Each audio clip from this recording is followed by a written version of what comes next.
Welcome back to Bad Movies Rule, and today we're traveling to a galaxy far, far away. Not to talk about Star Wars, but to talk about a film made by people who definitely saw Star Wars. We have the power! Masters of the Universe, let's go.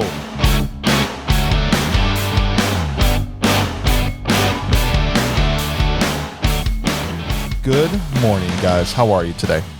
Yes. Yes. Yes. Good morning. How are you? I'm fantastic. I'm excited to be here this morning. This is a movie that I've seen I don't know how many times since I was a kid, so I'm excited to talk about this. It also is one I haven't seen in a long time, so I have much different feelings about it. Well, any chance I have to talk about He-Man, the Masters of the Universe, I'm there. Awesome. That's Kurt Mummer joining us for, what is this? I think your fourth or fifth episode now at this point. I can't even tell you. You're becoming a regular staple on Bad Movies Rule. We did Master Force. What was Megaforce? Megaforce, that's what it was. Yeah. It's all the same. I got to watch that one as well. That's awesome. And then Mel Vandy is back. It's been a little bit since we've had Mel on, but we're happy that you're back, Mel. How are you doing today? Oh, I'm enlightened by the power of Eternia. Perfect. And joining us, as always, is Clint Bush from the track at Burlington Hobbies. Clint, how's business over there these days? Pretty all right. Not terrible. Okay. Yeah. Well, if you're in the Burlington, Wisconsin area, come on out, rent a car, and whip it around the track a few times. It's a lot of fun. And Clint will be there to roast you the whole time you do it, right? Sometimes. Depends on the person. You got to feel them out a little bit. I appreciate that about you, that you don't just, blanket roast everybody. Exactly. You pick your targets. That's good. Well, guys, we appreciate you that you've tuned in. Thanks for listening to the podcast. We are approaching episode, I think, 15 or 16 at this point. It's just blown away by the reception, by the feedback that we've heard from people, and this thing continues to grow, and that's because of you guys. So would you do us a favor? Would you tell one person about Bad Movies Rule? And so tagging somebody in a Facebook post, that's awesome. Sending a message, but nothing is better than an in-person invitation. Say, hey, you have got to listen to this podcast. These guys are total idiots, and they don't know anything about these movies. And, we're fine. People want to hate listen. We're good with that, too. And if you've got some feedback for us about how terrible the show is, you're not telling us anything we don't know, you can send us an email at thisshowistrash@gmail.com, and we'd be happy to read your feedback on the air. We probably are all of that age where we have some kind of history with He-Man and Masters of the Universe. I don't know to what degrees. I want to find out now. So I'll start. I was super into He-Man when I was a kid in the 1980s. Okay, I had the toys. I had Castle Grayskull until something awful happened to it, which is still traumatic to me. And then I saw the movie when the movie came out. Now, so I would say I was a big fan of He-Man. It's not something, I know there have been like multiple iterations since then, new cartoon, new versions. I mean, a few different ones. Sure, there's about three different versions. So I haven't caught up. So my experience with it was with the original cartoon. I haven't stuck with it, but I definitely was a mark for this movie at the time it came out. Mel, were you a fan in the 80s of He-Man, or did you kind of miss the boat on that whole thing? I think there was a cartoon in the 80s, maybe. I remember as a kid. 1983 it came out. Yeah. Okay, that's about the extent I remember of it. Okay, so not at the time, not a big fan. How about you? We woke up before school and we went downstairs and we watched some cartoons in the morning, and He-Man or She-Ra or Thundercats or yes, Transformers, G.I. Joe, Transformers, G.I. Joe, all of those things. So I mean, these were mixed in. It wasn't like we had to watch just He-Man. It's like just give us a cartoon, but it was definitely in the mix. It was in the rotation. Yep, for sure. Now I saved you for last. We even had Gem. Oh, Gem! Absolutely. Gem. I would rather have watched that movie. Was there a Gem movie? Yes. There should have was, if there wasn't. Oh, God. I believe it came out 3 or 4 years ago. Okay. Yeah. Now, Kurt, I saved you for last for a reason, because I know that you're a big-time fan. Tell us about your history with He-Man. Well, the obsession started probably when I was 4, which was when the show actually came out. Yeah. I've been nothing but a fan since. I own most of the toys still. I have a huge collection of Masters of the Universe, or MOTU, as they call it. And I have quite the array of love for this. I mean, you name it, I've got it. Yeah, and you've seen the subsequent shows, the subsequent versions. Yes. Yeah. Shortly after this movie, there was basically, I called it He-Man in Space, which was the cartoon-based, basically He-Man on a whole different planet. Okay. Not any of the known characters that we fell in love with from the original series. Kind of like this movie. Right. Sure. and then in 2002, I think they came out with another series, which is a lot of people know as the Mike Young Productions. And then probably around the time this episode, I'm not sure exactly when this episode's going to come out, but around that same time, there's another version coming out. Yes, Netflix is coming out with another series. I believe it's directed and produced by Kevin Smith. Which is why we chose to do Masters of the Universe at this time. I have to say that if you are truly a fan and you wanted this new one to be successful, drawing attention to this steaming turd was not a good way to do it. Well, I can't argue with your assertion. There are things that I love about this movie, and there are things that now, having gone back to it after a very big gap, there's just not some things that stood up or as well as they were before. And so before we get into that, though, Kurt, you said you've still got a lot, like all of the toys. Yeah, I have. I have the original Grayskull. I have Snake Mountain. I have. A lot of the original toys. He-Man was supposed to have some type of cat that he rode around on. Battle Battle Cat. What the F? He wasn't even in the movie. This is okay. gold. Now Add I'm that even to more angry. add that to the list of things that they just deemed not necessary to be in the movie. Because I had that toy. I remember Yeah. vividly destroying that toy. Not like intentionally, but like just over time, it just quit working. You wore it out. Oh, yeah. You're going to hear a mantra repeated throughout this episode, okay? And so just train movie yourself. sucks? Yes. Beyond that, every Man time sucks. we have this conversation of why wasn't in this in the movie, we repeat to ourselves because they couldn't afford it, okay? That's the ongoing mantra of this film. And half the reasons why they did the things that they did. Because Well, and they I couldn't think a lot of afford it has to do with CGI as well. Well, They that's what I'm saying. Yeah, they couldn't afford the CGI to do it. Right. Right.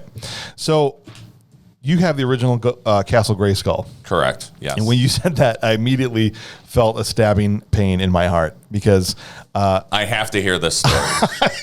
I had a ton. I probably didn't have as much as you, but I had all the original dudes, right? Sure. I even had the one set where like the dude would get slimed. You know what I mean? Like the Slime Pit. Slime Yeah. Pit. Thank Yes, you. I remember that one too. And Battle Cat, and I had a Grayskull. I didn't have Snake Mountain, but I had a Grayskull. I came home one day. Now I'm a teenager, and admittedly, these things had been in a box somewhere for a long time, but I was keeping them. Sure. I come walking home one day, and I come through the gate into my backyard, and there is Grayskull and everything else in the trash, Oh, just sitting right there in the garbage. at like your parents' house? Yeah, at my parents' house. Yikes. My mom had just decided to clean out whatever and said, well, he doesn't use these anymore, and trashed them. At that point, you still had time to save them. No, this is the thing. I didn't. So I went over like, I gotta get this out, right? Well, they had also thrown like stuff from the kitchen out, right? And so there was like meat juice or whatever, Right. and there were maggots all over. That's okay. So I still vividly remember this. Maggots crawling all over the Castle Grayskull That would inside have the made garbage this movie can. way more interesting, I think. There are maggots crawling Yes, all over Castle Grayskull. everything. And I was so upset, not because it was something that I kept wanting to play with, right? But because I knew even then that this was something that I wanted to hang on to from my childhood. And I don't know if I had a concept like this might be valuable. worth something at that time. Sure. Nobody ever thinks of that when you're playing with the toys. And it's probably not worth much. I mean, it probably cost you $150 to get an original Castle Grayskull, Yeah, roughly. right? But so it's not if like you get a complete one and with a it's box mint, and everything. Yeah. So it's not like mom threw all this money away, but it was just something that, meant something to me. Was it at that point that you decided to become an orphan? No, I love my mother. She's actually a fan of the show. She's listened to every episode Oh, wow. of Bad Movies Rule, so she is going to hear this as well and probably, don't feel bad, Mom. You didn't know. You were just trying to clean up. It's I'm not going to blame you. It's not, all the therapy I went through, that's not yours to pay for. No. I didn't. Maybe she watched the movie and Right, like, okay, this did you a has to go. favor. I didn't go to therapy because of Castle Grayskull. I'm just kidding. All right, so this movie was directed by Gary Goddard, who made this TV series in the 80s, which I don't know if you guys ever catch an episode of this. It was the worst thing I'd ever seen at the time. It didn't last long. It was called Captain Power and the Soldiers of the Future. No? I love No. that show. Did you ever watch that show? No. Seriously? Okay, yeah, no one did. If you guys get a chance, Google or YouTube Captain Power and the Soldiers of the Future. If it was a movie, it would definitely be on this podcast. You're not going to get me again, man. And it was written by David Odell. There was a rewrite by Stephen Tolkien, and this movie starred Dolph Lundgren, Frank Langella, Courtney Cox, and the awesome Meg Foster, along with Billy Barty and a few others that I'm sure we will talk about. And it was also a Canon picture. Did you guys ever see that documentary about Canon pictures in the 80s? Nope. All right, another one for you guys to check out. It's on Netflix. It's called Electric Boogaloo, the wild, untold story of Canon Films. And it was about these 3 movie producers that made Canon Films and basically just ran it into the ground, made all these crazy movies in the 80s until they finally went bankrupt right around the time this movie was coming out. And it's just an insane story. I think one of them's on our list, isn't it? Over the Top. I think Over the Top was one of them. Yeah. Yeah. They were making Superman 4, The budget Quest for on that Peace. could not have been very high. Well, Over I the don't know. top. That was a cheap movie to make. Wasn't that the arm wrestling movie? Yes. Yeah, that was a movie where they Stallone. talk about the mental anguish of child abandonment set against the backdrop of an arm wrestling tournament. Yes. Yeah. I mean, who hasn't seen that play out 1,000 times? Right, that old chestnut. True movie trope. That's right. So they were making, at the same time as they were making He-Man, they were making Superman 4, Quest for Peace, and they were going to use the proceeds from these 2 movies to do a big budget Spider-Man film. It was going to be the first Hollywood Spider-Man film, but of course that never materialized because both of these movies, Superman 4 and Masters of the Universe, just bombed and didn't make any money. Do you guys know what the box office was on this? $37, and it was all Kurt. No. It's true. I helped support Masters of the Universe. Large percentage. I believe it Came was from Antioch. 17 million. Yeah, $17.3 million. And this budget was $22 million. So they were about $5 million short of the budget. So they didn't make their money back. And that doesn't include marketing, licensing, all that stuff, right? So But just in a total Eternia failure. dollars, Eternia dollars means it made $5 million. In Eternia, well, In Eternia. is that like Canadian? No, it's backwards because it's like, So it's like, negative is good. okay. All right, so let's dive into this thing. We got to get straight into this movie because there's so much to talk about. A common thing we're going to say over and over again is they couldn't afford it. They drop us into this movie after some kind of big takeover and battle had happened, right? Right. So we don't get to see Skeletor fighting, taking over Castle Grayskull or this battle or anything, right? It drops us into this movie and you're like, well, we've won. Why couldn't we see all that? No, I agree. Because they couldn't afford it. Within the first 10 minutes of this movie, I just wanted to see a Masters of the Universe movie based off of Right. the first at least 10 minutes of them being on Eternia. Well, this is a thing that I think a lot of people were disappointed with in this movie, Kurt, is that almost none of this movie happens on Eternia. Right. It's almost completely set on Earth. right. It was cheaper to film on Earth. Well, yeah, and that's Right, again again, because they couldn't afford it. Right. Less They- travel budget. I mean, how much would it cost to actually fly to Eternia? That's ridiculous. It's at great expense to have to keep going back and forth to Eternia. But no, they knew that if they set this thing on Earth, that they'd save a bunch of money on having to make creatures or giant elaborate alien looking sets. And Snake Mountain, they're like, we dodged the bullet having to make that thing. Well, and even mechanical devices. I mean, Right. it's Oh, yeah. part of the reason why I think, and we'll get into that later, but I think Yeah. that's part of the reason why a lot of the villains are ones you don't know. Right. And it definitely is a missed opportunity. It's like, well, you almost would rather wait till they had the money. It's like they knew they wanted to cash in on He-Man because it was so popular Absolutely. that they just got as much as they could. And they're like, however money we can get for a budget, we're going to make this because we just got to get it out there to cash in before He-Man is not a thing anymore. Well, and not to mention, you and I have already sat through Megaforce, Yeah. which is a Mattel-owned property Yep. that they were trying to basically push some Hot Wheels and Right. a whole new. So here's Mattel trying their attempt at number 2. Right. Let's sell a movie based on some cool toys that we have, and let's Right. cash in on that. Yeah, because you'd get imagine, and after Canon Films, with the Hollywood studio system being the way it is now, you option the rights to a big property like that. you're not doing it for less than $100 million, or Right. you know what I mean? Like, they're not going to do it if you can't make it the right way, if you can't afford to shoot it. Well, and I feel like that might have been a loss too for them, because now it's not based on anything anyone knew or that was a fan of the show. Right. I mean, they even got rid of kind of, the whole basis of what He-Man was, which was he was a 16-year-old hero, Right. that, would hold up the magic sword by the power of Grayskull, and he would turn into the superhero. They didn't even have the catch line. The catch line till the very end. And It right, wasn't even right. It wasn't exactly the way it was, but also the most probably recognizable trope of He-Man is him transforming from Prince Adam into Right. He-Man, and that they just skipped over all of that. yeah, he's just He-Man all He's just the time. He-Man the whole time. And they kind of made it more about the power of Grayskull itself, at least Right. in the movie. At least that's how I felt. And whatever that power is, don't ask anybody to explain it to you. It's The power of a sweet bowl cut. that's the other thing they didn't have.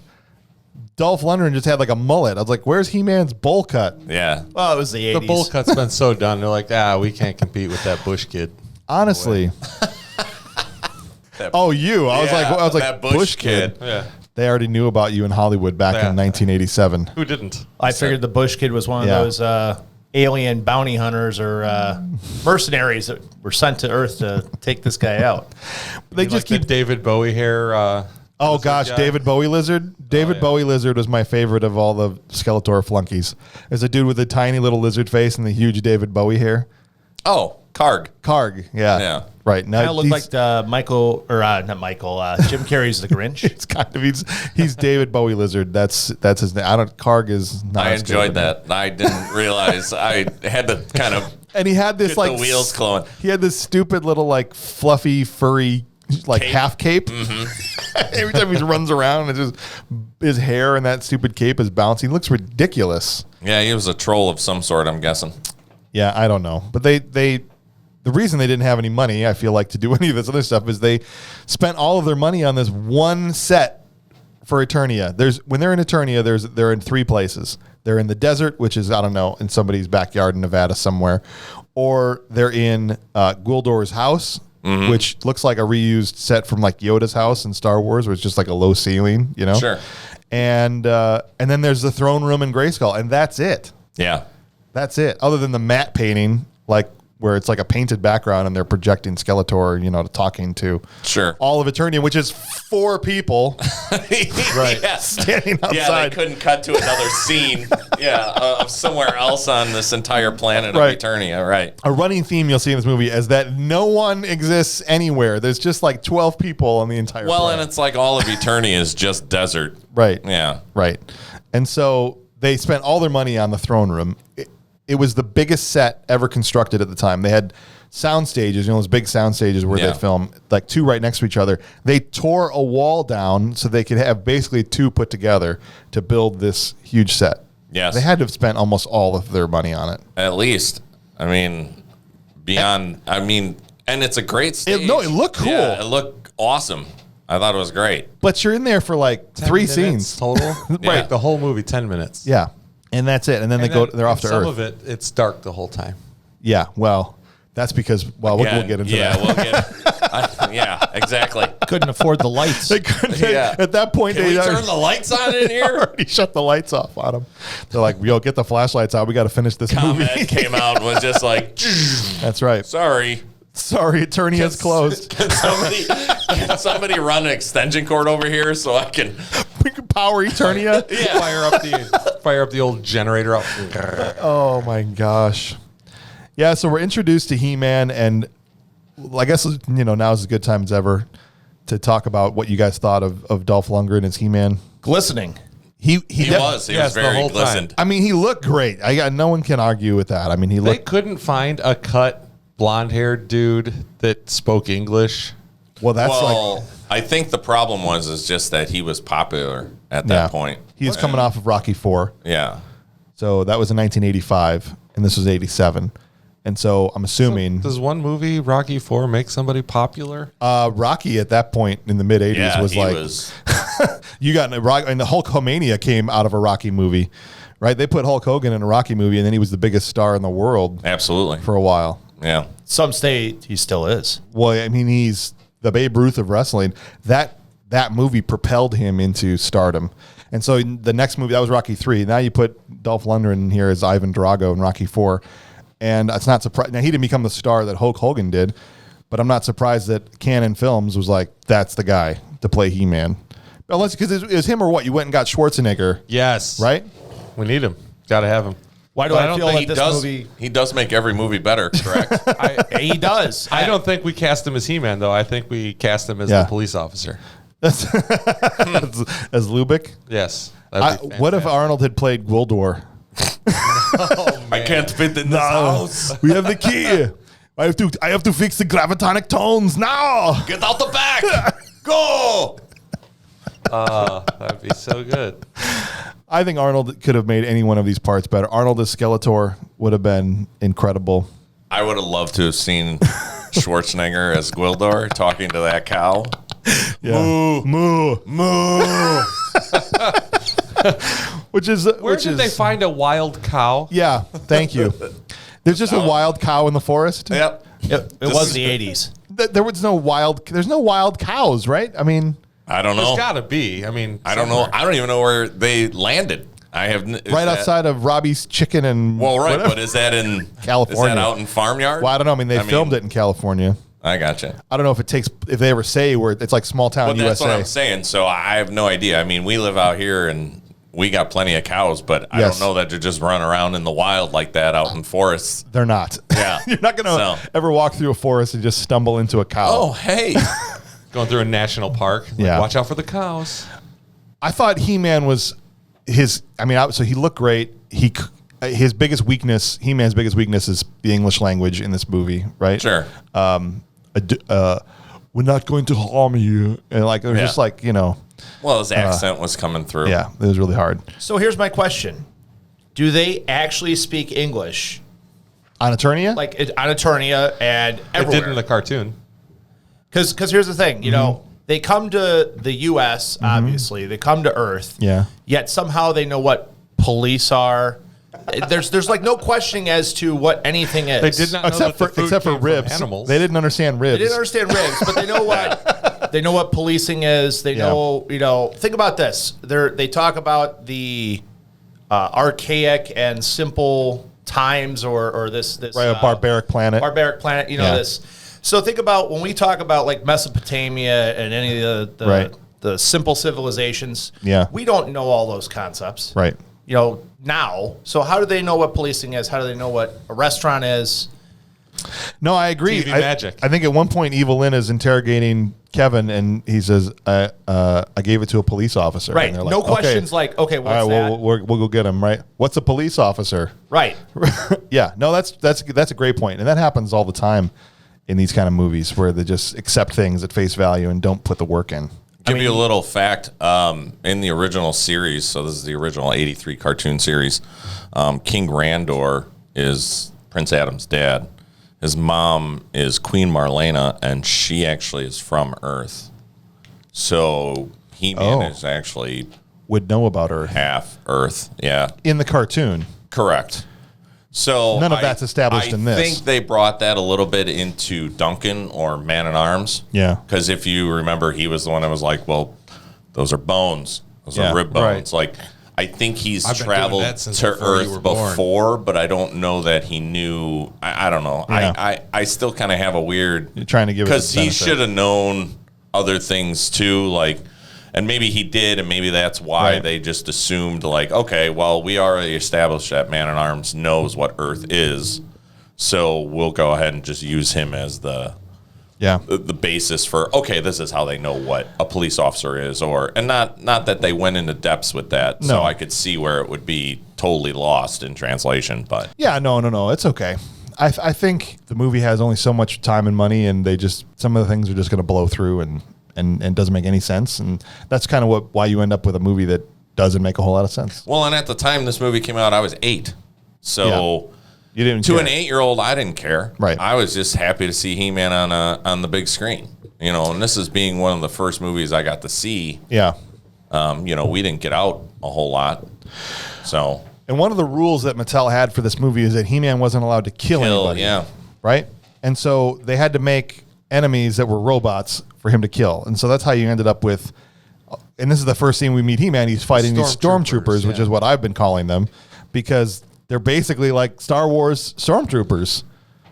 And if you watch the movie, there's all kinds of things that they do basically lifted straight from Star Wars. No, yeah, absolutely. Red lasers, blue lasers, right. The Darth Vader cloak, the some of the shots and the way they shot Skeletor, the bottomless pit that he falls into. Sure. Right? I mean, it's just like, okay, whoever made this was definitely a Star Wars fan. Oh, his lightning attacks, like the Emperor. Yeah. It was crazy. Didn't even put that together. That's awesome. Here's the other thing. So while we're on because you brought up red and blue lasers, am I just not remembering the cartoon? Did He-Man ever fire a gun? Not often. No. Once in the original cartoon? Well, I mean, maybe like in the a new one. scepter staff thing that. Well, shot I know he didn't use his sword usually, but just to like deflect things. He wasn't chopping people with his sword. No, I mean, he used it a lot for blocking. And Right. I mean, very seldom did you ever really even see He-Man throw a punch. Right. And so in this movie, he's shooting a gun more than he's doing anything else, which is just weird to me. Yeah, no, I agree. I mean, even the change of the suit was a little interesting to me. I mean, he never had a cape in the series. I wondered about that. I wonder if they gave him the cape because he just didn't want to run around naked all day. You know what I mean? Like, I don't know if it was cold or whatever, but he just like, imagine if that's all you had. Well, they went with a bunch of design changes. I mean, even Skeletor's outfit is a lot different. Yeah. I mean, he had bare skin shown in the series. He had a chest plate similar Oh, that's to right. He-Man's. He had blue skin. Yeah, so they obviously changed that for the movie. Did Skeletor have eyes in the cartoon? No. He was a straight skull. Because that kind of Yeah. bothered me with, Yeah. the eye or the orbits and Yeah, then it's the eyes weird. being way back in there. It just didn't. It was strange. Yeah. I think that you got to make certain concessions when you're making a film like this. They clearly were going for a totally different look than what the cartoon. Because And I think it's they across knew everybody. they had to. Yeah. I mean, it was just, how are we going to do this? If we can't, how are we going to make it at least better or at least decently so that it can be realistic? Right. 1987, right? Yes. Yeah. Dude, that face costume and everything, the way that the mouth and everything, the jaw moved and did what it was supposed to do, that was awesome work regardless. Talking about Skeletor? Skeletor, yes. I think, absolutely. by far, I feel like. Fantastic. And Frank Langella, I thought was amazing. Frank Langella's performance in this movie is unassailable. Yeah. It is the one thing that I will stand up and defend to the death. And I feel like it really set Skeletor into the hero position. Well, we were rooting for Skeletor the whole time, weren't we? I was going to say more along the lines of the fact that it put him on the mark for being a top villain. Yeah. I mean, I feel like right up there with Vader. Well, he definitely elevated it. Frank is a legitimate actor, and anytime you put like we talked about before, with like Raul Julia in Street Fighter, or and now the other one, the example just escaped me. But you put a legitimate actor like that in a role like this, it elevates the whole movie. Yeah, And I legitimately think that if he had a better hero to play against, that would have been a fantastic movie. oh yeah. I mean, not that He-Man was a bad hero. I just think that like the drawing out the story and everything. But I think it's the only thing that keeps it watchable. Like, imagine if that guy had been trash also, this movie would be not even worth watching. Well, and that was part of what made me want to see an actual He-Man movie based in Eternia. yeah. I mean, I loved him as Skeletor. I thought, top-notch performance.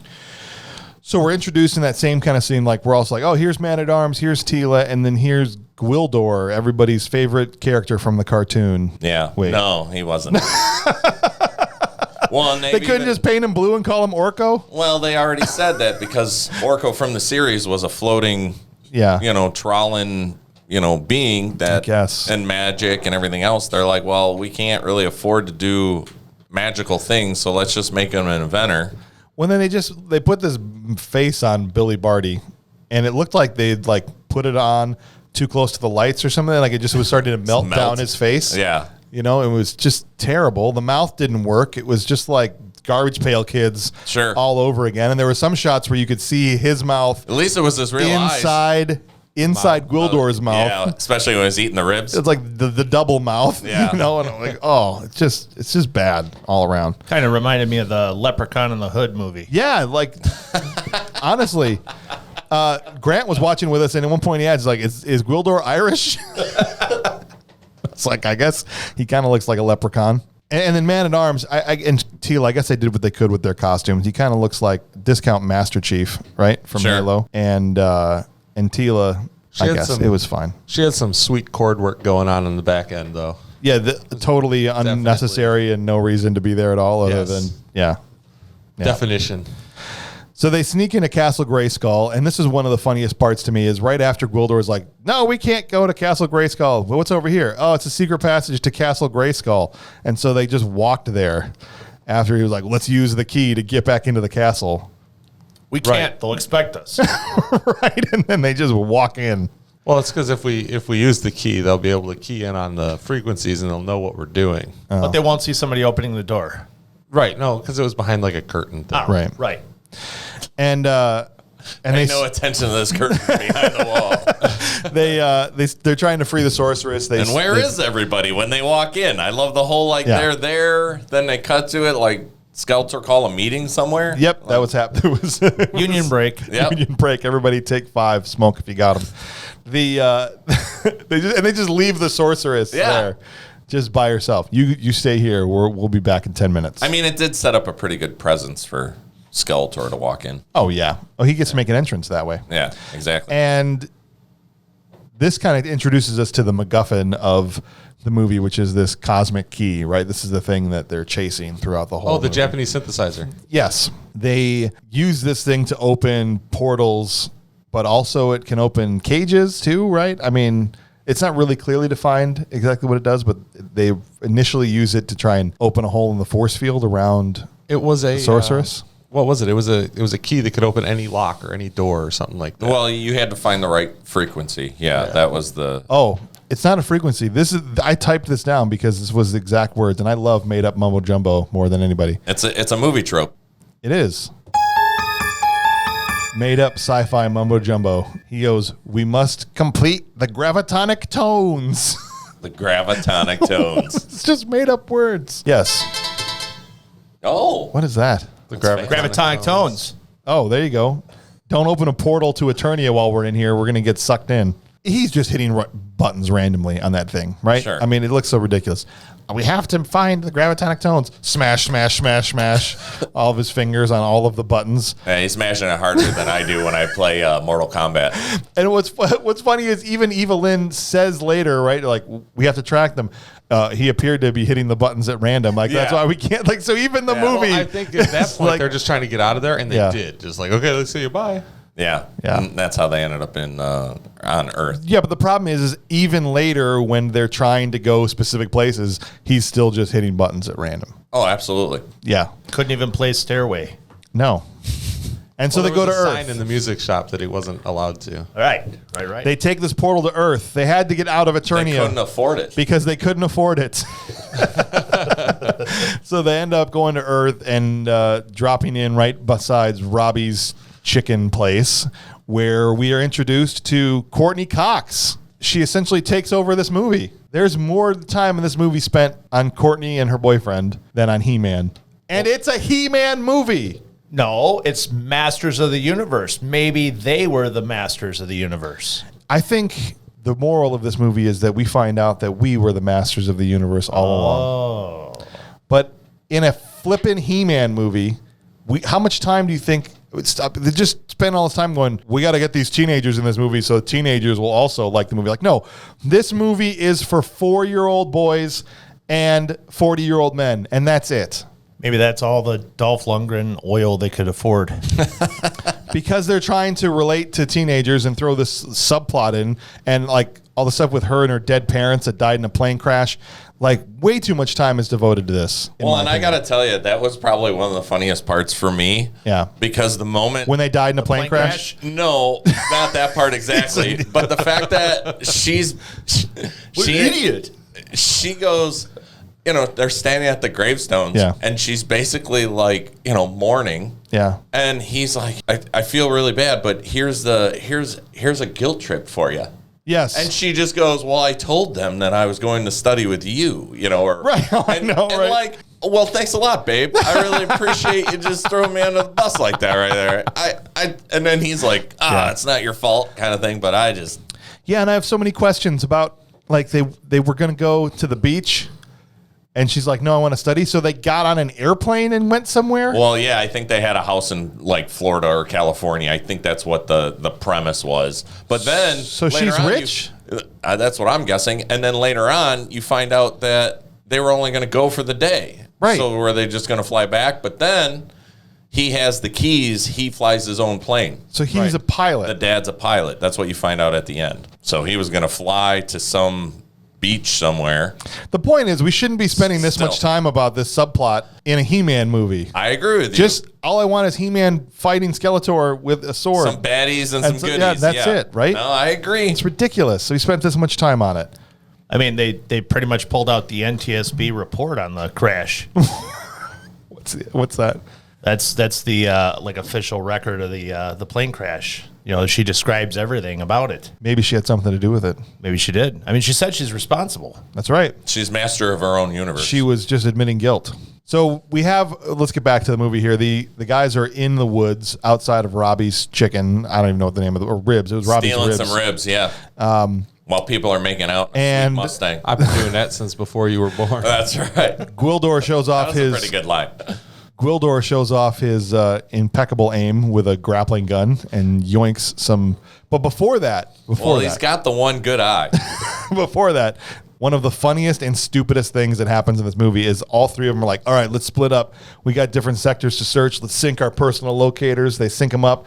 All right, guys, good luck. And then 2 minutes later, they're all back together again, minus He-Man. Yeah. Small sectors. Well, like super small sectors. Well, Man-at-Arms makes a joke about that. Is he basically goes, I smelled food. Right. So he's like, I went into your sector because I wanted to figure out and eat. Did you guys ever see the movie Naked Gun? Yes. Okay, so Love it. there's that scene, Naked Gun, where Leslie Nielsen goes, I'll tell you what, ma'am, not one person in this police force will rest until the killers or whoever attacked O.J. Simpson's character will be brought to justice. Now let's go get a bite to eat, right? And like they just immediately go have lunch. Sure. So it's kind of the same thing. They're like, this is so important. We got to find the cosmic key. All right, we're going to go do this. Nothing's going to stop us. Sync our locators. And then the three of them just go sit around and eat some fried chicken and ribs. So He-Man's the only one doing any dirty work. Right, exactly.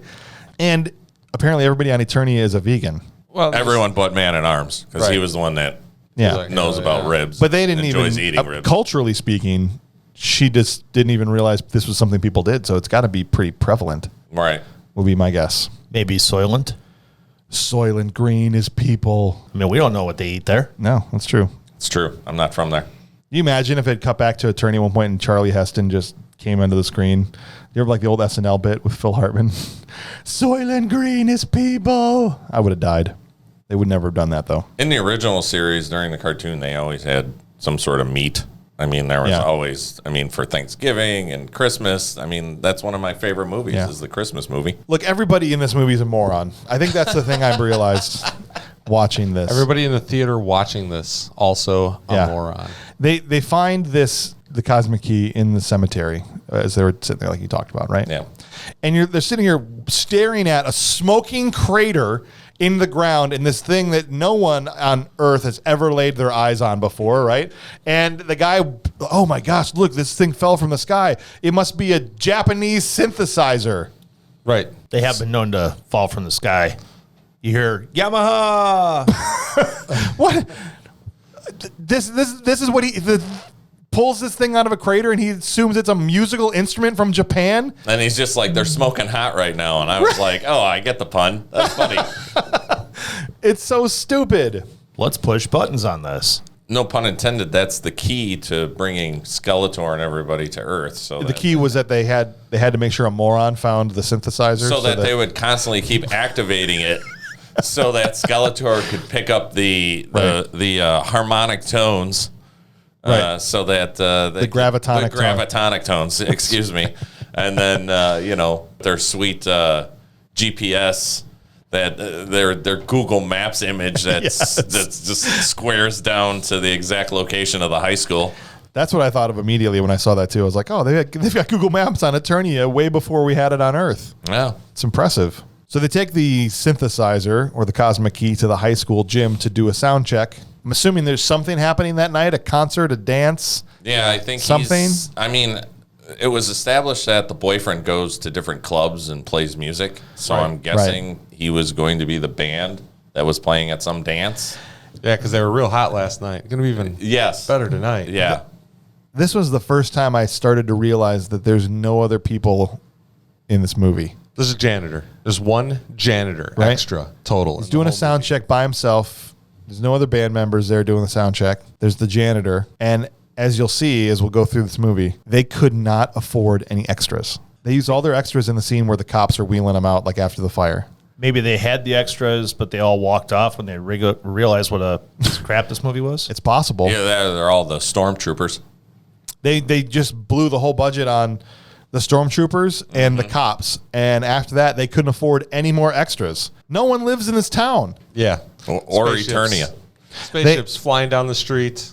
Stuff blowing up. People shooting guns outside, laser beams and stuff. Yeah, nobody walks out their house. Nobody. No lights on in any of that. Well, until after houses. The melee that happens in the school, then all those people show up to look at the fire engines and everything. That's what I'm saying. That's the only scene where they had extras was the cops and the firefighters and stuff. Yeah, I gotcha. And then after that, that's it. So Kevin leaves Courtney Cox there at the gym because she wants to, I don't know, say goodbye to her high school or whatever. And this is the first time the bad guys now show up on Earth. They have this hilarious scene where Evil Lynn, we've assembled your finest warriors, Skeletor, and here they are. Yeah, like the mercenaries, this crack squad of rejects. Just like, here they are. Blade, which is like, I don't know, looks like a future pirate, right? Sure. They got this lizard wearing like a Darth Vader helmet that had like the front of it pulled off. Mm-hmm. And I don't remember what his name was. Then they got Beastman. Okay, somebody from the original series. Sure. Fantastic. And then they've got David Bowie lizard and Karg. And the other two, it's Blade and Sorod. Yeah. Why can't we just have Trapjaw? I don't understand what's so like. He's not any more stupid than the people they gave us in this movie. Well, and I think that's why Karg had the hook for her hand. Okay. I think that kind of mimicked who Trapjaw was. But again, I don't know if there was a budget limitation on trying to make a mechanical arm. Because Trapjaw's arm basically went all the way to his shoulder. Okay, but they could have just, put a black sleeve on him or something like this movie wasn't really trying super hard. No, I understand. I think a lame version of people that we know would have been far preferable to. Well, let's just make up new characters that no one cares about. Well, and I think Mattel looked at that as a benefit because now they're like, well, now we can we can make and sell more new toys. Who's gonna want David Bowie lizard? He was never even made. The only ones that were made for the original series were Gwildor, of all the people. Oh, jeez. You're talking to the guy that would have bought them. I have them. He had David Bowie lizard custom made. That's right. Jeez. There was from the original series. There was just there was Blade, Sorod, and Gwildor. Okay, those were the only ones that were made for the new from the new series. And this crack squad fails immediately. Mm-hmm. This is your finest warriors, and they get to the high school. They beat the crap out of a janitor. This poor janitor, don't kill him yet. Who's literally just got this $10 an hour job. He's got to clean this high school for these ungrateful kids. And then he walks out the door and there's freaking Beastman. Yeah. Just starts racking you right in the grill. Hey, you kids can't be in here. Yeah. Yeah, he thinks they're kids.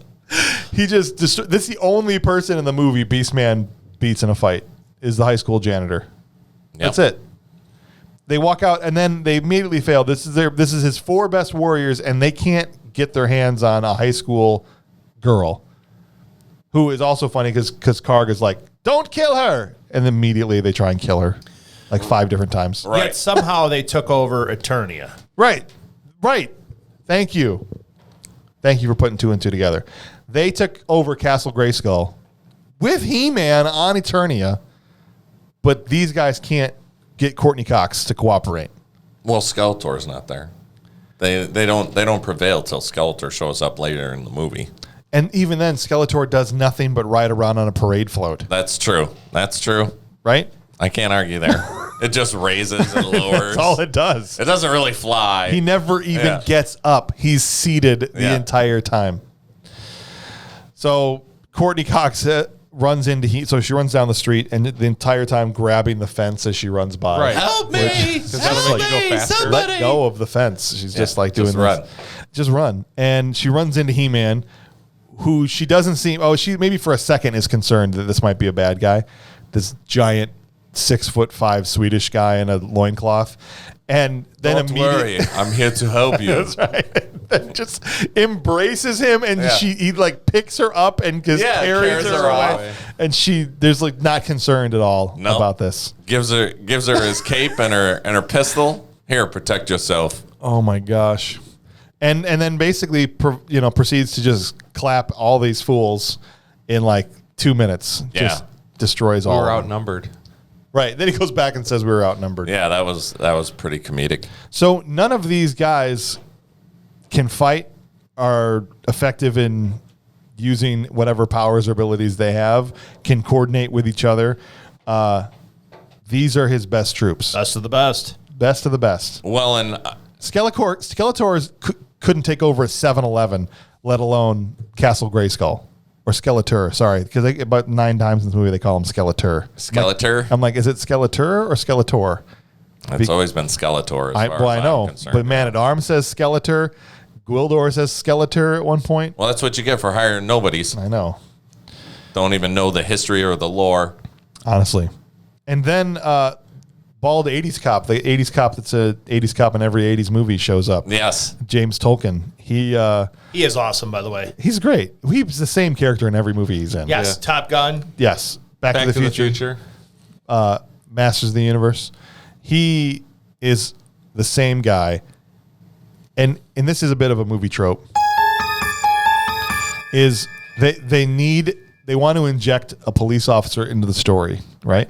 And so they have him like put himself straight into the middle of the plot, having no reason that a police officer would ever want to or need to be involved in anything. So the school is burned to the ground. Well, not burned to the ground, but there's a huge fire in the gym, and so there's all these people.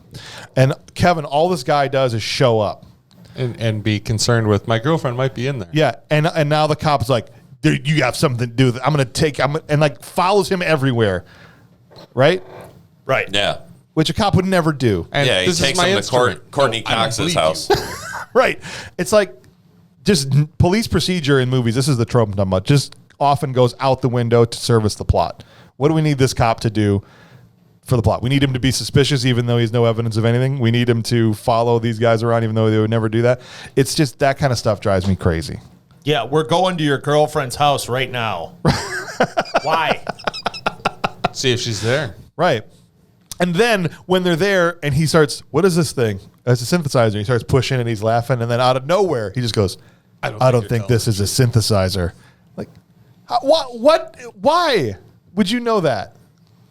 Mr. Mall Cop from small town America is like, this must be something that opens portals into other dimensions. Or like, bro, Wait a second, I've seen one of these. I know what this is. He has no reason to think it's suspicious or anything other than a musical instrument that didn't belong to this kid. This is a cosmic key, isn't it? I don't believe this is yours either. Like, bro, it's all like it's lazy writing is all it is. It's like we need the cop to take the thing and we're just gonna, So we can fight to another location. I gotta tell you, one of my favorite things though through this movie is just the whole outfits that are chosen throughout the 80s. I mean, Kevin, is that his name? The boyfriend? He's wearing, leather jacket with a button down and a tie. Right. and then you got the Jordache skirt and jean jacket that Courtney Cox was wearing through the whole film. Those are the things that, and some of the 80s cars with that, like all throughout this thing. There's a Conquest and a Mustang in the opening scenes at the rib joint. And it wouldn't be an 80s movie without, a sweet van. Dajiban. The Dajiban. Yeah. Is that how I say it? Yeah. Now, you said that when we were watching it, and I was like, you mean a Dodge van? Yes. In Japan, they race those, the little short Dodge vans, and it's Dajiban. I see. That's something I learned. I didn't know about that. The one of the best characters in this movie, and we haven't had a chance to talk about her because there are a couple people that did great. now essentially is drafted in because his crack squad failed, so he sends Evil Lynn to Earth. And Meg Foster, I thought, was great in this movie. I agree. All of the best performances were on the villain side. Absolutely. Those are her actual eyeballs. Yes. Those are actual eye color. I thought she was wearing contact lenses. A lot of people did. And she just was totally fantastic. And I found out that she channeled the fact that she was in intense pain while making this movie into the intensity of her character. That breastplate, that one piece like metal breastplate that she was wearing, was like stabbing her in all kinds of different locations. And I think it was like an additional 50 pounds too. Yeah. Added to, and she couldn't just the weight sit of in that, it. having to carry it around. She can't sit down in it because it would stab her. And so she was incredibly uncomfortable the entire movie, and just channeled that into like that intense look in her eyes where she's just like, this is awful. I was also incredibly uncomfortable this entire movie. Yeah. Holding back the And stabbing pain. And you looked like you wanted to murder everybody, just like Evil Lynn had that murder face on the entire time. So maybe it wasn't a great acting performance. She just literally It was just her being her. wanted to kill everybody because she had to wear this stupid outfit. She wanted to kill her agent, basically. That's what it is. So we can thank her agent for her great performance. But do you think at the time, like, these people were going, this is something great? Like, I don't know. I don't think so. I don't think they Because, were. I mean, like, Frank talks constantly about how he loved playing Skeletor. Well, and yeah. how Well, 'cause he he's took the only it one very that- Only seriously. one who really shot his role. I mean, those two, I Yeah. suppose. But he's the only one that really shot his role up into the stratosphere. And Meg still embraces the movie too. Meg Foster, who played Evil Yeah. Lynn. And so those are the only two that really got something good to do. And a lot of Skeletor's dialogue, Frank added in. Oh, really? Yeah. I didn't realize all that. No. So he had some of the best dialogue in the movie. Part of that was Frank. It's not like, no offense to David and Steven who wrote the script, but a lot of that was him. I do love the line when Evil Lynn comes running in and she's like, finally, the power of Grayskull is ours. And he's Right. like, no, Mine. That's right. Yeah. Yeah, That's that's so great. cool. He had all the best ones. And like at the end too, where he's like, let this be our final battle. I mean, it's just, he played it with such an intensity that I really, really appreciated his performance. So at this point, all the chess pieces are being moved very clumsily and obviously. It's not like in a movie that's made well where you can't tell that the writer is moving chess pieces around the board, but they all get moved to the music shop, Charlie's music shop, at the same time, right? Yeah. So that all of the forces of evil and good can combine or can collide at the music shop. And as just this blow up the music shop. just have this Yeah. big gunfight. And as I was watching this, I thought, oh, a shootout at a music shop. Just what I thought I'd want to see in a He-Man movie. Right. This is, They kept true to the they definitely The kept lore. true to the lore, the source absolutely. material. That's always. And then Courtney Cox, again, everyone in this movie's a moron, falls for Ghost Mom. I mean, there's another movie trope. How many different characters in different movies have fallen for apparitions of loved ones that they think are now suddenly alive, even though they all know that they're dead, Yeah. right? So she sees Ghost Mom in the alley, Yeah. and immediately runs out there. Doesn't care. Her boyfriend is literally wrestling for a gun, Right. and his life, and she gives it like a glance, and she's like, whatever, and just like, I need this. and walks out to talk to her mom, and then gives her the key. Yes. Before this. Yeah. However, I mean, there's that. This is right after this, though. Yeah, but talking about the shotgun. No. Okay. All right. This cop has got to be the worst police officer in the world. He has zero hand-to-hand combat training. He cannot fend off a high school kid whatsoever to get a gun. He's got zero weapon skills at all. We'll get to that in a moment. I mean, worst cop ever on the planet. Yeah. But while all this is happening, He-Man and Man-at-Arms and Man-at-Arms. Yeah, they're on the other side of the room, and they don't notice any of this is going on at all. They're Right. like doing nothing. They're just sitting down behind the thing, doing nothing, chill. And they don't cut to them for a long time. So when they actually finally stand up, it almost makes the audience go, well, where were they the whole time? Yeah. Right? Absolutely. Ridiculous. Well, and I mean, and go back to where, Courtney Cox, she just comes in and stares at everybody and is like, I need this cosmic key. And she leaves. And then I love after that whole ordeal, right?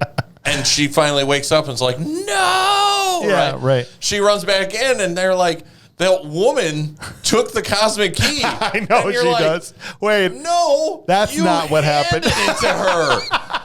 Right. She didn't steal it from you. that's like a little kid's excuse to their parents, right? Yeah. Like, oh, Right. she took it from me. Like, I'm pretty sure you picked it up and brought it to her. Yeah. Right. No. And no one's mad at her. Yeah. Everyone's just everyone's like, oh, it's okay. Oh, that happens sometimes. That's Yeah, a I bummer. get tricked can't- by my dead mom all the They time ghost too. mommed you. Yeah. Who hasn't seen that Oh a man, thousand that's times? tough. That's tough. And so the troops pull out now that they've got the cosmic key. And then what happens next is my favorite part of the entire movie, Clint.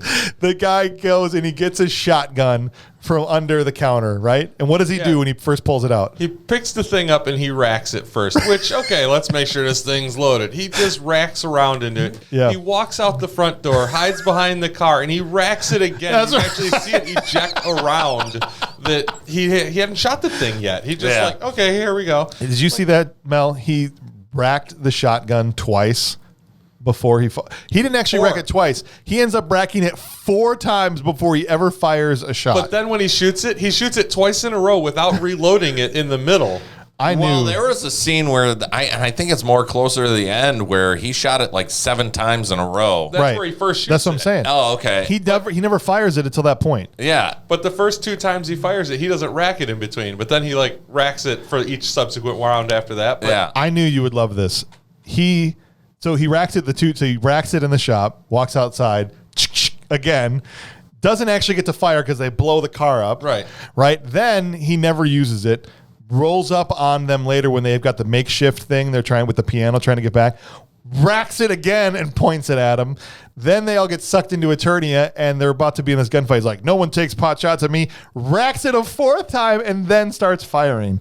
If you know nothing about shotguns, you think that you have to rack it before every shot. Right. Now, I will tell you, in home defense, Yes. the sound of a racking shotgun, Yeah. not a bad idea. That's not right. a bad thing. I actually told him last night, when it's dark in the middle of the night, everybody speaks 12 gauge pump. Everybody understands. Everybody knows what that sound means. That means get out. But can you even rack a shotgun after you've racked it before you shot? All it? you're doing is ejecting the round that Ejecting was the in there round. before. So he ejected 4 rounds. He wasted 4 rounds. Yes. then Although if it shot wasn't racked 7 in the first times. Potentially place, 3. So 3 rounds, and Okay. there's probably, if there's no duck plug in there, there's what, 5 6 or 7 5 rounds? Or 6 Yeah. maybe. It It didn't was have a a long full barrel, length. but it didn't have a long extended tube on it. No, but if they were short shells too, I mean, Yeah. It was going for the variables. I just best. laughed every time because everyone, it's just a movie thing. Everybody thinks racking a shotgun is cool. Yeah. And so It is cool. It is. no, I'm not. That's not an argument here. I'm just saying the directors or whoever, or the actor or whatever, just and every time he had the thing in his hand, just felt like he had to rack it, even if nothing was going to be shot. And Right. Just wasted all this do we get ammunition. the trope sound for the? That's definitely yeah. Unnecessarily racking shotguns. Can we? Speaking of that, Yes. another trope which I enjoyed in this movie that we kind of got to rewind and talk about. Yes. Gwildor goes and hotwires an Etzel, and they start driving it around everywhere. Was that to Bel Air? try- What I don't That even. was a Cadillac. Was that I Cadillac? believe like late 50s, 59 or something like there. Big car. I was like, how often do we see in these movies where somebody goes and just hotwires a car somewhere? Well, Right. he just changed the entire And- power system out of that car. He didn't hotwire it. It doesn't run on hydrocarbons anymore. No more see. internal combustion. Eternian combustion. Yeah, I just thought it was hilarious. I just thought it was really funny because that kind of Yeah. helps him get around. And I'm not sure how he built that exactly or what materials he used because I feel like even some of the buttons had like Eternia symbols on them. yes, yeah, I did see that. He had those. But he laying around. didn't fix the rear suspension. No. It was dragging as they were driving. That's how Right. it's supposed to be. Wow. Also, while this gunfight is happening in a music store and all these dudes are running around and things are exploding, no one else exists in this town. Right. The streets are empty. Not a single car is coming through. Not a single person is running in terror. Nothing. And it's like, originally I'm like, okay, maybe it's like 2:00 in the morning. But the guy went to the high school For a sound for a check. sound check for a show that was going to happen that night. The music store was still open. And the music store was still open because Charlie was in there talking to the cop. No, that's true. Yeah. Charlie's the only person in this town. Well, remember, they put an APB on her, so they were going to find her. Is that where every cop in the town for 10 miles was while this music store was exploding? And there was like crack troops marching up the street. And then he goes and he's like, I need backup finally. And he brings like all these cops in. Way younger than him, laughing at him. And well, where's your stupid army? It was so hilariously obvious that they didn't have any money for extras. None. Because any movie like or talent. Or talent, any movie like that, you'd have the human element, right? You'd have people running in terror or hiding, behind their or under their beds or whatever. Do you know what I mean? Like just something to show the human element. Somebody running to an alley to duck and so that you could understand the stakes that all these people were in danger, but there was none of that. Zero collateral damage. Zero casualties. Right. Yeah. In this day and age, music store under fire, gunshots and everything. People are running in there and grabbing freaking goodies and running out with them. Right. Well, and again, I wonder if that falls into the whole Mattel didn't want a bunch of violence in the movie because it's technically a kids movie. Right. So you can't It centers around violence. You can't show anybody, getting killed or maimed or other than a janitor. Right. One thing they did have that was really cool was flying frisbees. Yes. Are you talking about the hoverboards? Hoverboards, They were all baby. flying on? They were just these little circles. I guess you could call it a hoverboard, but they just looked like little flying frisbees that their dudes were flying around Yeah, on. like little surfboards. And normally I'd skip over this, but it provided some of the best special effects in this entire movie, right? That's where the budget was. I mean, it was obvious that he was really flying on these things. I don't know how they were able to do it, Right. but He was clearly sitting on a bar stool on top of this thing, trying to crane it around or whatever they were doing. yeah, that was ridiculous. But He makes another sweet grapple shot. That's our second awesome use of the grapple gun. Yeah. Yeah. and that's how they get Well, the third, technically. that's how they get the cosmic key back. The first bucket of time chicken. before no. that, it came through the portal and grabbed the key the first Remember, time. That's right. They drop Right. it. Yeah, they drop it before Tila does The third one, a yeah. flippy Right. flip into the portal. And so the flying frisbee guy leads He-Man up to Skeletor's forces on the roof. And Yeah, then- is he supposed to be just one special guy? I don't understand. Were there only two that Skeletor could have out there at that point? why not have 50 flying Yeah. frisbee guys? Well, Yeah. They didn't have the money. They couldn't afford it. The money. That's the thing. We just got to keep repeating forgot that about over and over again. They couldn't afford it. Skeletor was broke. Okay. These are the He people. just had to pay for this large invasion That's and right. take over. He hasn't had time to recoup any of his costs yet. That's right.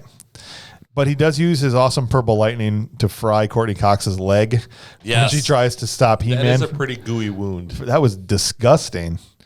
And it was like, there's like green things in it. It was really, really gross. It was shockingly gross for what this movie had been pretty tame up to that point. And they're like, hold on, let me show you this really super gross thing. But like that green stuff was actually in Courtney Cox's leg because that's not what regular wounds look like. No, that's what I'm saying. That's actually like what the inside of her leg looks like. Weird. I think. Well, they were saying that eventually it would much take extra- over her whole body. How much extra did she have to get paid to rip her leg open like that? Yeah, I don't know. It was probably a double. Wasn't worth it. It was probably where some of the funds went to. Oh, a stunt double? leg. Somebody, Yeah. a stunt leg? Yeah. Stunt leg. Bring in the stunt leg. He-Man gets captured. He fights like 40 dudes and then for no reason just stops. Yeah. Like it's clear like I'm going to throw my sword down. I'm good. It's clear that no one can beat him. Yeah. And he's just like, all right, I'll stop. Well, didn't he give Yeah. up because Skeletor said, "If you come willingly, I will not hurt any of these people." Right. Relatively certain something like that. But he already wasn't doing that. He fell for it. Because, bad guys are always good for their work. That's right. trustworthy. So he captures He-Man and takes him back to Eternia because they've got to use the set, at least one more time to justify the $20 million they spent on it.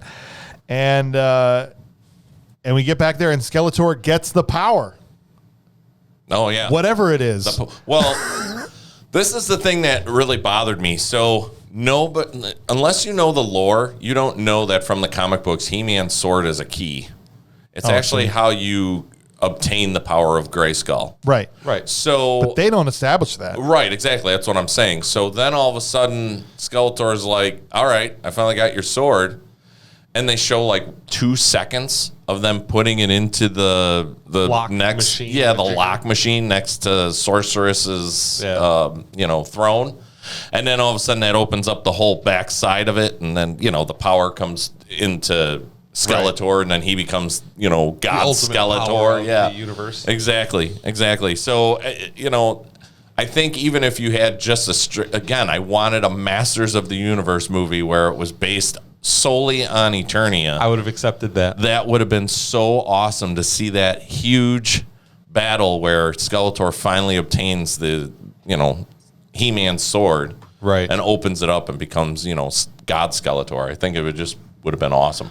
Kurt, I got a question for you then. Sure. So, if he takes his power because he took the sword from him, doesn't he turn into like a 16-year-old boy? Well, in the movie or in the cartoon, yes, but in the movie, that's not established and that's not a thing. So it's ultimately, I feel like He-Man was chosen in the movie to be the protector of the sword because of his unlimited power that he already has. But wasn't it the power that was given to him by the Yes. sword?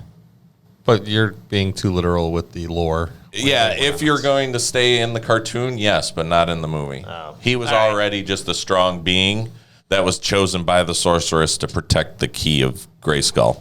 Well, he got a sweet giant golden headdress though when he turned That's into true. the. I mean, that with was some elephant tusks and all sorts of stuff in there, bat wings. yeah. That was the budget right there. That gold-plated suit. They So had that, so they couldn't afford the lights at the end. that's you're not far off. Just to give you guys a little bit of kind of what was happening here at the end, they actually ran out of money. I know we've been joking about how they couldn't afford things, but the movie wasn't finished. They all got sent home.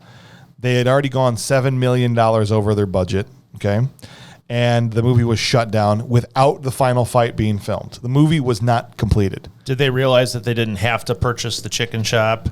Well, purchase the high school. I am all those things. Well, there's all kinds of mistakes. They likely made across the way, but the point is, it was over. They were out of money, and they literally had to. Well, Gary Goddard had to go back to the guys at Canon and beg them to film this fight between He-Man and Skeletor. Yeah, otherwise you wouldn't even had the end so they scene, can't. yeah. So they can finish the movie. And so at that point, the set for Eternia they'd already started to pull apart the throne room set, and it was already partially torn down. And so they eventually relented and allowed them to go shoot it. But that's why it's totally dark. You can't see really anything. You can see kind of part of the set that they were able to Right. stage it behind them. And it literally was like last second without the lights turned on. Right. Because they had literally run out of money in the movie. And you would see too much of the set destroyed, probably. And that was 2 months. That was filmed 2 months after they were done making the film. Well, and a couple of things too. I think Goddard also used some of his money to help, rehire those guys to bring back Frank and Well, Frank Dolph. wasn't even there. It was the stunt guy. Oh, was it the stunt guy? that Okay. did the sword fight? That wasn't Oh, even I didn't Frank. even realize that. No, it was Dolph and this other guy. I know Blade. One thing, Blade was he trained Dolph Lundgren for this movie. The guy that played Blade, he was actually the fight coordinator. So I wonder if maybe that might have been him. But Yeah. the other thing too, something else that added to the loss of money is I think they actually burnt down the high school, and I think that was one of the things, as well as destroying the city. I think my they gosh. blew out a bunch of when they were doing the stunts. Yeah. I think they blew out a lot of the storefronts. And one of the things was they basically rented out these stores from like Right. 9 at night to 5 in the morning. And then those businesses were supposed to open up that morning, and they ended up blowing out all the glass in the actual Jeez. in the city. So it was like, oh, well, we got to replace all this glass now before all these businesses open. And so there was a lot of, I think a lot of that Oh, too sure. had to add to the fact that they didn't have any money. And so they literally got to the end, and maybe that's like you said, Clint. They're like, all right, look, we can have this headdress or we can finish the film. And they're like, I don't know, this headdress is pretty sweet. Let's go with the headdress. Let's let it ride. They made and bought this thing, and then they couldn't finish it. They just ran out of money. It's insane. I'm happy they finished. Yeah, they made it across the finish line. But in case you're wondering why the fight looks nothing like the rest of the movie, that's why. That's why. If you make it that far, Yeah. you obviously don't care. No. Yeah, if you make it that far into the movie, you like it already at that point, or you have something making you watch it at that point. Like a podcast? Potentially a review, an upcoming test, so to speak, on it. Well, let's give this movie some awards, guys. We've got our Will Patton Award, our top 3 performers, all these things that we usually give out, and so this movie will be no different. We're going to give it some praise. Well, we've already praised some aspects of it, but let's see what we can do to give this movie some flowers. Clint, I got a Will Patton Award. who is your Will Patton Award winner? All right, since we watched this on Pluto, it was pretty sweet. I'm going to give my Will Patton Award to the U.S. cellular girl who was climbing the tower and fixing the dead spots in our coverage. You're talking about the commercial that would come on every 20 minutes? Yes, that is the one. Best part of the movie. She really was bringing the heat. She was trying to fix those dead spots in coverage. She wanted us to have better cell service everywhere. Okay. All right, fair enough. I believed it. This Will Patton Award brought to you by U.S. Cellular. Mine's going to go to Billy Barty. Okay. I just thought, I know a lot of people didn't like Yeah. the fact that, Orko was the comic relief during the show, Yeah. like, when we were kids. Yeah. But I felt like as far as he goes, I felt like he, at Yeah. least had some comic moments. Yeah. Him talking to the cow, eating the ribs. Native clothes. Yeah, comes walking in the old lady's outfit. I mean, Yeah. it was comical to me. So I thought as a kid, he was an important part of the movie. I'm going to allow it. Normally, I'd say that he was probably in too much of the movie to be eligible for Will Patton. But the problem is there were no bit parts in this movie because they couldn't afford anybody else besides the main cast. And Sure. so pretty much everybody in this movie was in it for a good part of the movie. So I think in this case, you're well within your rights to pick Billy Barty, who I love. And this is our second Billy Barty movie that we've done now. Oh, yeah, absolutely. Because he was the Noodles McIntosh in UHF. Yeah. All right, Mel, who you got? James Tolkien. Yeah. Just because. I mean, Yeah. he plays the same character. I was Sure. really expecting the you screw up again and you'll be flying a cargo plane full of rubber dog out of Hong Kong. Right. But it didn't happen. You're a slacker, Marty. That's right. Until you guys mentioned that, I had zero recollection that he was yeah. the cop in Back to the Future. He walked in. I was like, it's Skinner. Jeez. Didn't this guy awesome. ever have hair? Good pick. Good pick, I think. For me, I'm going to go with David Bowie Lizard. I think I think he was my Will Patton Award winner. He I don't know. The dude inside that costume, no offense to whoever that guy was, and I don't have the cast list in front of me, but he must have been like 4'8" and about 100, maybe not even 100 pounds. He looks like a very thinly guy. a very thin, tiny little dude, and he's just jumping around fighting He-Man. I was like, yeah, that was cool. Well, So- U.S. Cellular did not actually send me money to my account like I thought they were going to after Yeah. that, so I'm going to actually go with the janitor because I truly did believe that his life sucked. He seemed miserable to even Yes, be in the movie. Absolutely. You don't want to know, man. You don't ever want to You know. weren't there. All right. So, top 3 performances, or I guess we could rename this award to the top 2 performances after Frank Langella. Top 1 performance. Top 1 after performance. Frank and Evelyn. And Evelyn. Yeah. So, would anybody put anybody besides Frank and Meg Foster as their top 2? I would just go as far as saying Dolph. Dolph? You can't have a He-Man movie without He-Man. And So at would he be least third- would he be look-wise, third he'd for be you? third for me. Okay. I mean, and I'd go, obviously, Skeletor, Evil Lyn, and then He-Man. Yeah. Yeah. I mean, would anybody have anybody besides those 2 as their top 2? No. Okay. I'm just trying No. to save everybody some time. Dolph, I'd Dolph throw is Courtney so Cox. barely 3. Number 3? though. You'd have Courtney Cox? Maybe Courtney Cox number 3 just as a... I had her at number 2 until she fell for Ghost Mom, and then she's out of my top 3. Well, hey, if you're hot enough Hate to be that. in a Springsteen video, It's true. did she do that before this or after this movie? I was before. I think that was the first thing she Yeah, ever. she was 24 in this movie. Gotcha. Pat was definitely passable for a teenager, though. I think maybe it's because she looked so young compared to how we know her, like from Friends. She looked like she was 15 years old. So wait a second. You can't have friends without Masters of the Universe?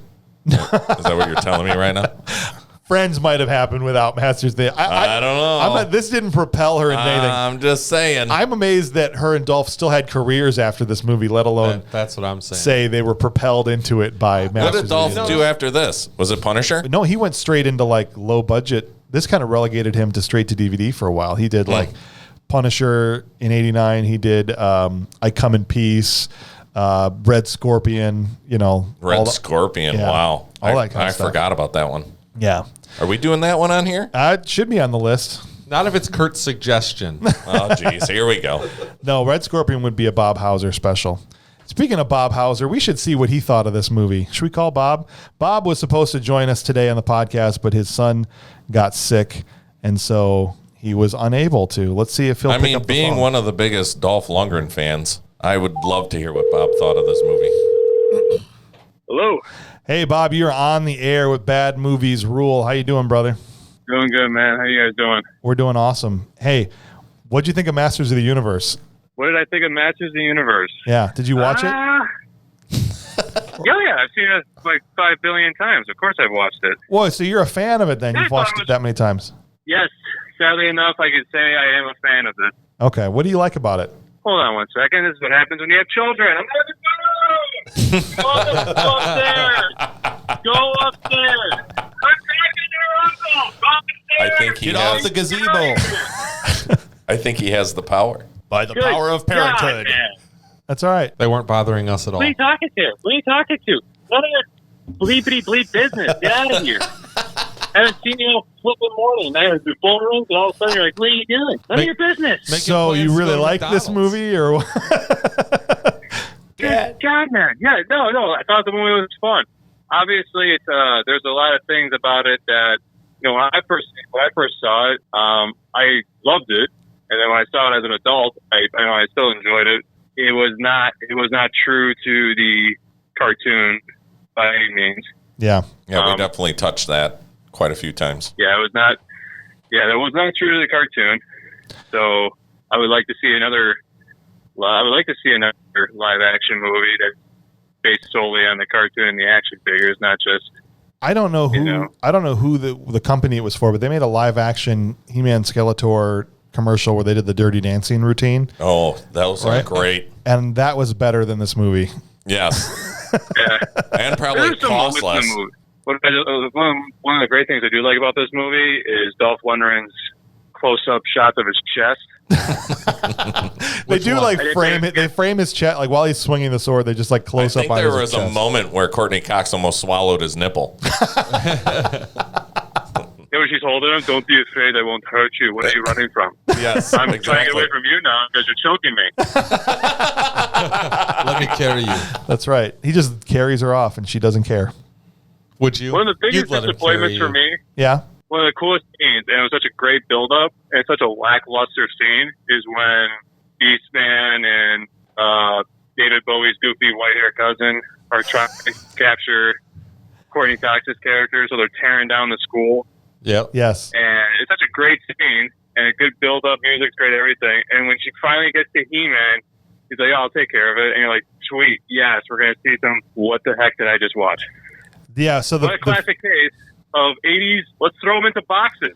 Yeah, I'm gonna grab this guy. I'm going to throw him into a box. yeah. Hold on. This is definitely a movie trope that we missed before. The classic. Let's run into a junkyard where there's piles of cardboard boxes for us to throw bad guys into. Yes, the junkyard is behind a high school, so whoever designed the high school to be put right next to a junkyard Yeah. should. Dude, I don't know. I can't tell you how happy I am that you said that, because I've been calling him David Bowie Lizard this entire episode, and then you just came out and said the exact same thing. I feel seen, Bob. That's what he did. He looked like David Bowie's goofy silver-haired cousin, just backing vocals. Like a naked mole rat version of David Bowie. You guys definitely aren't Right. brothers. Well, hey man, we got to run because we're already up at the 90-minute mark here. So just wanted to just wanted to have you hop on, and we appreciate having you, dude. We'll see you on the next episode. Next episode sounds good. Later. Catch you later, guys. Bye. Bye, Bobby. Well, guys, I don't know what else there is to say about Masters of the Universe, but Kurt, I'm gonna pass this to you since you are the Masters of the Universe diehard here. We're gonna let you close us out. I had a little gift for you guys. I wanted to share something with you before we end it. Another gift. Yes, I went ahead and I purchased some, and you can give Bob his as well. I know exactly what these are. So these are the books that came with the toys. Yes. They produced little comic books, and each one came with a figure. So these are all original. Bro. I just wanted to go ahead and give you each one. And you can go ahead and give Bob his. Okay. And when you see him next. Oh, my. Dude, I don't know. This one I remember specifically. Yeah. The stench. See, why couldn't they just had, I don't remember what Stinkor. Stinkor, thank you. Why couldn't they just had Stinkor or Many Faces or Ram Man or any of these people? Stinkor would have been really easy to make, actually. Triclops would have been easy, too. Well, yeah, but he had a spinning eye thing on his head, so I don't know if maybe the mechanics wouldn't have worked as well. So They should put this guy in the movie. I love what Stinkor is just like being stinky, and He-Man's like, I can't handle your stench. Yes. It's great. Yeah, there was definitely a creative side to it that I feel like, didn't make it into the movie that there should have been. On the back, too, is Rock people to the rescue. Is the other figures that you can buy, and they usually... Stone Dar and Rock On.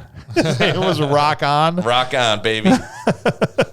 And Flying Fists He-Man. I remember the battle damage He-Man where he'd like his chest would battle flip. armor, yeah. Battle Yeah, armor. Manny Faces. Manny Faces. Actually, Mel has them here on the back of his comic book, Battle Armor, He-Man, and Skeletor.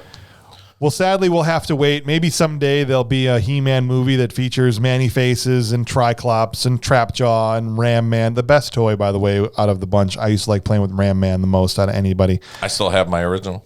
It just would pop it down and watch it fly. Yeah. It was awesome. Great. Those are the days, man. I'm definitely filled with nostalgia whenever I go back and revisit this movie or even see some of these toys and things like that. It was definitely a simpler and easier time where we had much less to worry about. Maybe that's why we love it so much, because we've got those awesome memories. But unfortunately, this movie didn't maybe live up to those memories, but it's enjoyable for a number of reasons. And for now, it's all we've got if we want to watch a Masters of the Universe movie, and maybe someday that will be different. But in the meantime, we appreciate that you were here listening to our Masters of the Universe episode. Please join us next week where we're going to be talking about Steven Seagal's classic Hard to Kill. And we've done a couple Van Damme movies, so now we got to do Seagal, right? So we'll see you then. Make sure you tune in and make sure you tell a friend about Bad Movies Rule, and we will catch you next time.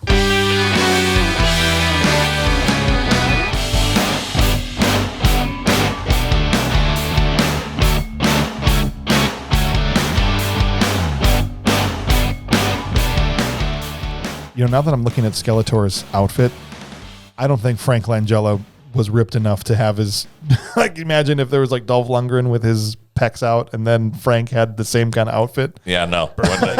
Wouldn't have worked. Would have been like Richard Nixon in a onesie.